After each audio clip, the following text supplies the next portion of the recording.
ایک قبیلے میں جھگڑا ہو گیا، صحیح بخاری شریف میں ہے، تو انہوں نے حضور سے عرض کی کہ آپ تشریف لے آئیں، ہماری صلح کرا دیں۔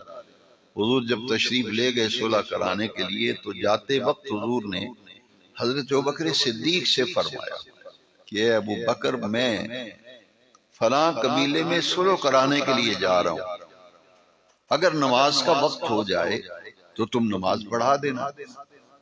حضور جب تشریف لے گئے تو نماز کا وقت ہو گیا۔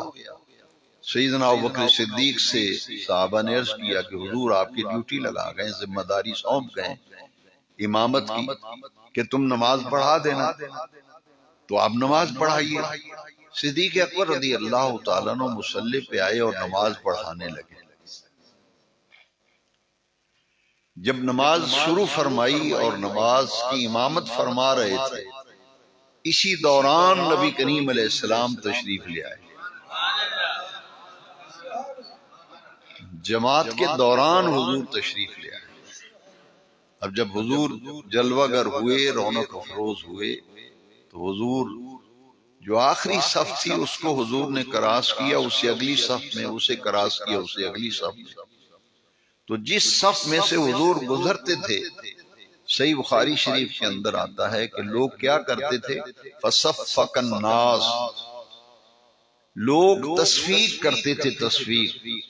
تصفیق کہتے ہیں کہ ایسے ہاتھ کے اوپر ہاتھ مارنا، نماز میں ایسے ہاتھ باندھے ہوئے تھے، تو جس صف سے حضور کا گزر ہوتا اس صف کے تمام نمازی ابو بکر صدیق کو آگاہ کرنے کے لیے کہ حضور تشریف لے آئے ہیں، انہوں نے طریقہ کیا اختیار کیا، تصفیق کی، ہاتھوں پہ ہاتھ مارے۔ جس صف سے حضور گزرے تصفیق ہو رہی ہے، یہاں تک کہ حضور پہلی صف میں تشریف لے گئے۔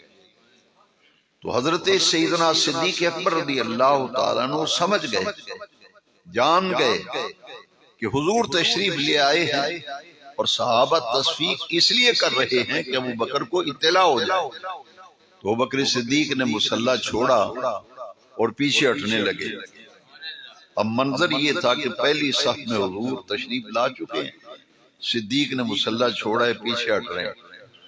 جیسے ہی ایک قدم پیچھے ہٹے، حضور نے ان کے کندھے پہ ہاتھ رکھا، وہ کندھے پہ ہاتھ رکھ کے حضور نے فرمایا ان تثبت علی مقامک۔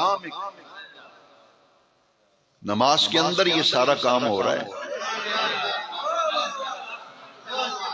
تو نماز میں حضور کی طرف توجہ ہوئی یا نہ ہوئی صحابہ کی؟ نماز کے اندر صحابہ کی حضور کی طرف توجہ ہوئی یا نہ ہوئی؟ بلکہ توجہ کا مرکز ہی حضور کی ذات بات۔ اب جب حضور نے صدیق اکبر کو فرمایا کہ تم نماز پڑھاتے چلو، لیکن ابوبکر صدیق پیچھے ہٹ گئے، مصلی چھوڑ دیا۔ جب پیچھے ہٹے تو حضور آگے بڑھے اور تشریف لا کر جہاں سیدنا ابوبکر صدیق نے نماز چھوڑی تھی وہاں سے آگے پھر حضور نے نماز پڑھا۔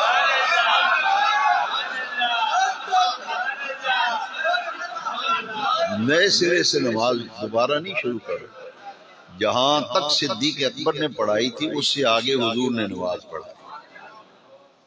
جب نماز مکمل ہو گئی تو حضور نے ابوبکر صدیق کے کندھے پہ ہاتھ رکھا، فرمایا ما منعک اذ امرتک ان تثبت علی مقامک۔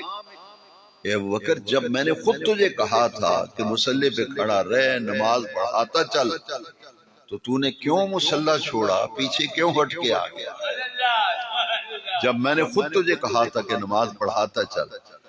سیدنا ابوبکر صدیق رضی اللہ تعالیٰ نے جو جواب دیا ہے نا، ان کے عشق رسول کی گواہی ان کا جواب دے رہا۔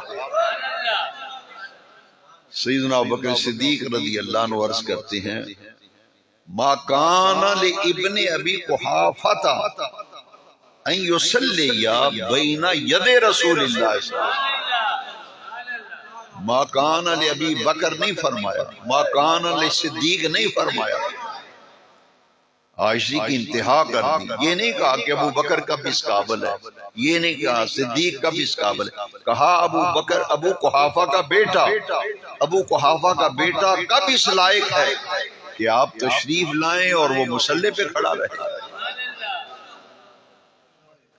میں نے تو حضور اس لیے مصلی چھوڑا تھا.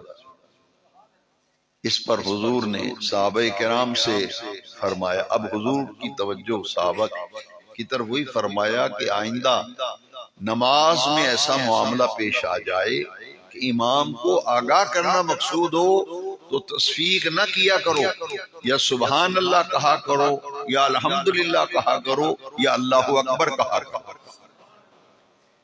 اصلاح بھی فرما دی، اور دوسرا یہ مہر تصدیق ثبت کر دی کہ میرے آنے پر جو کچھ تم نے کیا ہے بالکل درست کیا. یہ صحیح بخاری شریف سے یہ دو واقعات جن کا تعلق حضرت سیدنا ابوبکر صدیق رضی اللہ تعالیٰ عنہ کا حضور کا اپنے مصلی پہ کھڑا کرنا، امام مقرر کرنا اور پھر امامت کو مشاہدہ اور ملاحظہ کرنا، اس بات کی دلیل ہے کہ حضور خود چاہتے تھے کہ ابوبکر صدیق میرے مصلی پہ کھڑا ہو کر میرے غلاموں کو نماز پڑھائے.